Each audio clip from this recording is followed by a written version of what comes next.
શું કરવા એ રાજી થાય એવું જાણવું પડે હે પૂરો ચલાવે રાજી થઈ જાય ભગવાન હે ના થાય પરમાત્માને શું છે પ્રેમ જોઈએ ભાવ જોઈએ અને દરેકે આપણે મનુષ્ય છીએ કે કેમ મનુષ્ય કોને કહેવું મનુષ્ય કોને સમજવું આ બધા બેઠા મનુષ્ય છે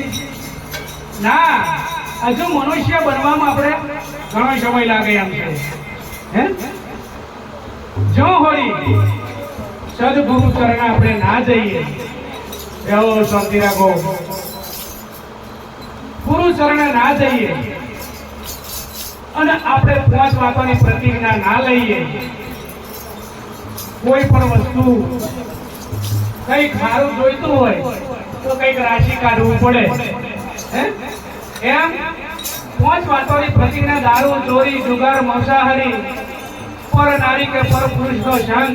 આ 5 વાતોનો જો ત્યાગ કરે એને મનુષ્ય કહેવામાં આવે નકર ઢોર કરતો ભૂંડો આ મનુષ્ય અવતાર લગ કરાશી ફટકી ફટકીને આપણને મોડ કરીને મણકો મળ્યો છે હે શું કરવા હારું પરમાત્માનું ભજન કરવા માટે હે તો આપણે શું કરવું એનું આપણે ધ્યાન રાખવાનું કોકના નહીં આપણા ખેતરનું ધ્યાન આપણે રાખવાનું આપણા ઢોરનું ધ્યાન આપણે રાખવાનું આપણા છોકરાનું ધ્યાન આપણે રાખવાનું કે આપણો છોકરો કઈ ગયો છે શું કરે છે નોકરી ગયો છે નિહાળી ગયો છે આપણી બેબી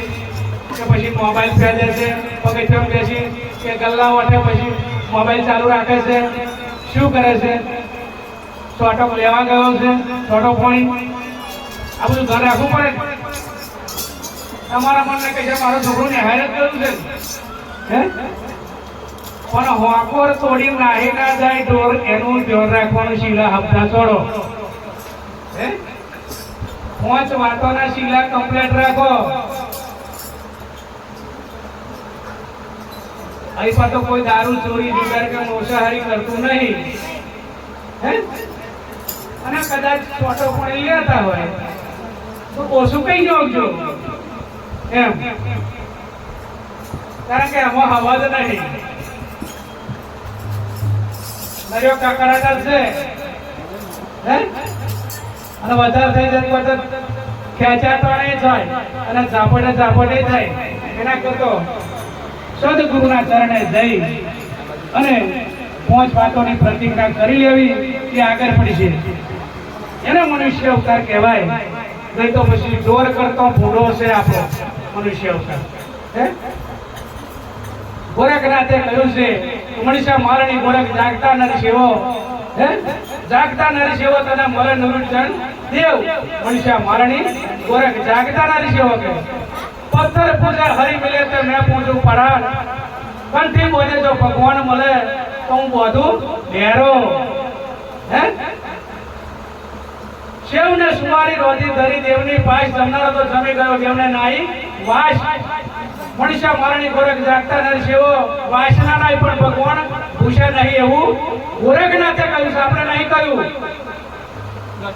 ગોરખનાથે વાણીમાં કહ્યું છે આવું જમનારો જમી ગયો દેવને નાઈ વાસ તો જમનારો કોણ છે એવું શોધવું પડે ને આપણે કઈથી આવીએ આપણે જાણવું પડે ને આપણે પોતે કોણ છે એ આપણે જાણવું પડે ને અને આપણે અહીં કઈ જવાના છીએ એ રસ્તો આપણે શોધવો પડે ને મેરા માયા હોય કદાચ દેશના મેરામ ગયા હોય પણ પહોંચ થાય એટલે પાછું તો વળવું પડશે ને તો આપણું ઘર કઈ છે એ શોધવું પડે હે તો આપણે અહીં આપણો દેહ છૂટી જાય પછી આપણે કયા ઘેર જવું આ કાયા તો બારી મેળવવાની છે પૈસા ઘરમાં જાય દીવા હરી સોંપી દેવાની એટલે હરકી જાય પણ પેલો પરમાત્મા જીવાત્મા જે છે એ કઈ જઈ રહેશે એને ઘર શોધવું પડશે ને હે નકર પછી પાછું આવવું પડશે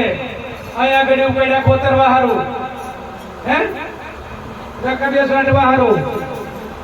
ખાડામાં પડી રહેવા હારું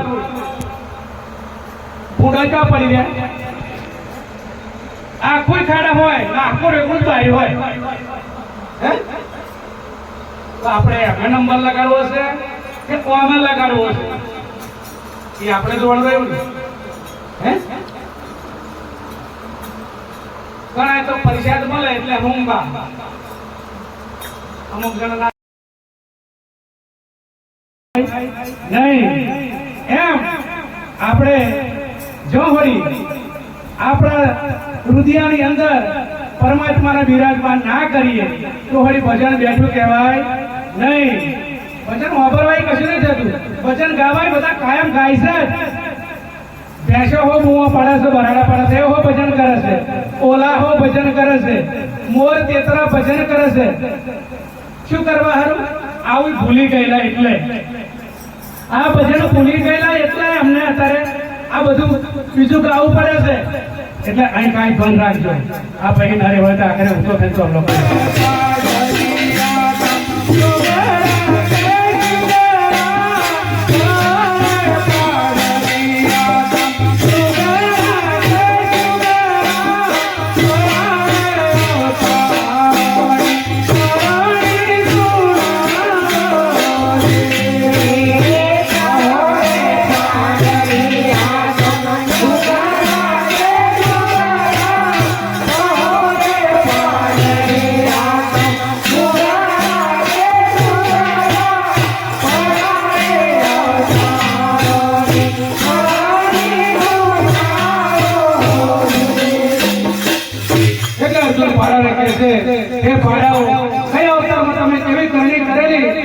પાડાનો અવતાર આવ્યો છે એટલે ગયા અવતારની કહાની આપણે સંભળાવવા ગયા છે. એટલે પાડા કે છે હરે પરારે અવતાર મે સદારે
ગયા અવતારમાં કે પંચાયતનો અવતાર હતો